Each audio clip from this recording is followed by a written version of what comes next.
that I didn't do it, you tell me specifically that thing I have to, then I would do it.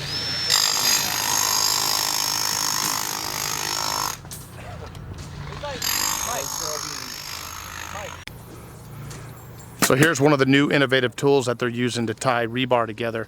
You know, in the old days, we would use tie wire with pliers. Back in the 70s and 80s, we'd use tie wires with pliers. Then we went to the little hand twisting tool, and then they came out with some rebar tying machines and everything. This tool right here is called Cody clip. So it takes these little clips in here, and then he just presses it down and pushes the handle, and it connects the rebar together. So that takes the place of about 2 employees, maybe 3.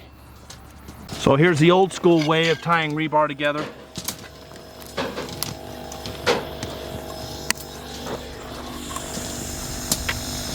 Compared to the new innovative way.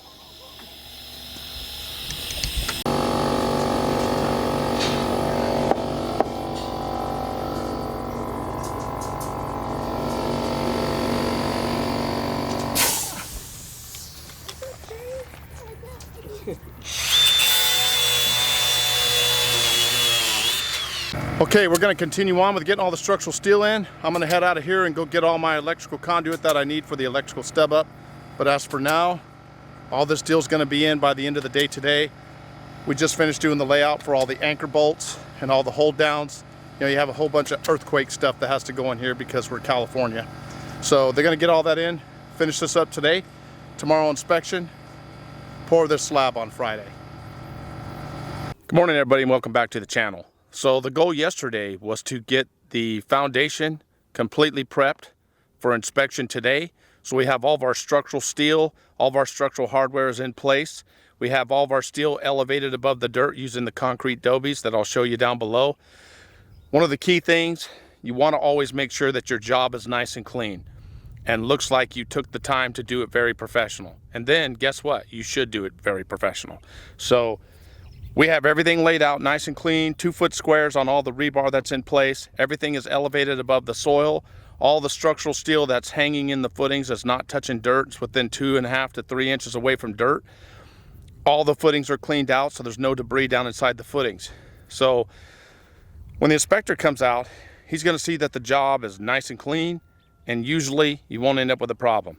If it looks like you know what you're doing, and if it looks like you took the time to do it very professional, in a professional manner, you don't usually have any issues. We'll go down below and take a look at all the footings. You can see down below right now, all the rebar's in place. Nice and even and straight, nice 2-foot squares. Job site's really clean.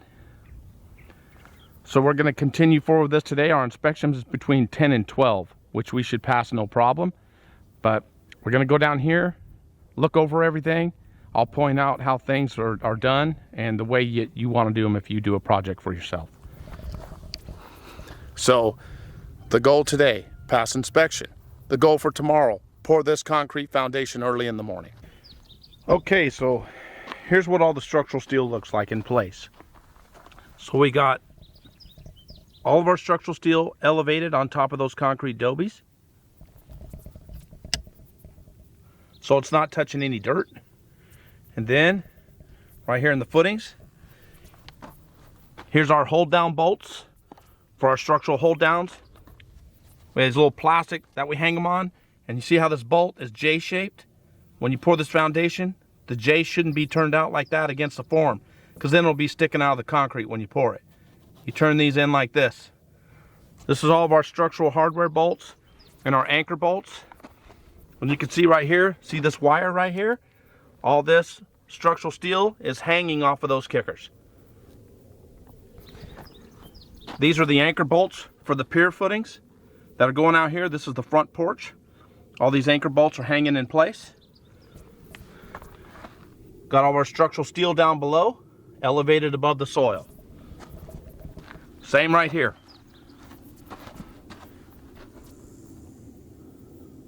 Here's all the anchor bolts, structural pier column steel down inside there. So this is what it all should look like. Right now, I'm going to stick in my electrical stub up for my panel. It's going right here. in this area. I'm going to do that right now. Nice and clean.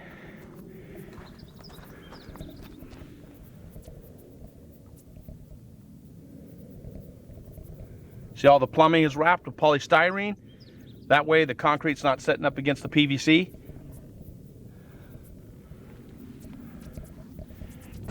Here's our toilet boxes right here.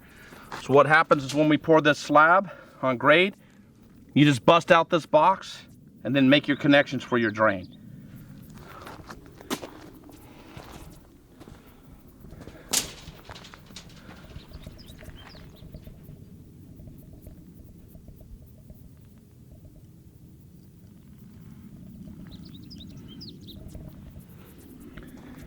Look over here. This is for interior walls. These are shear walls. There's the structural bolts for the shear wall.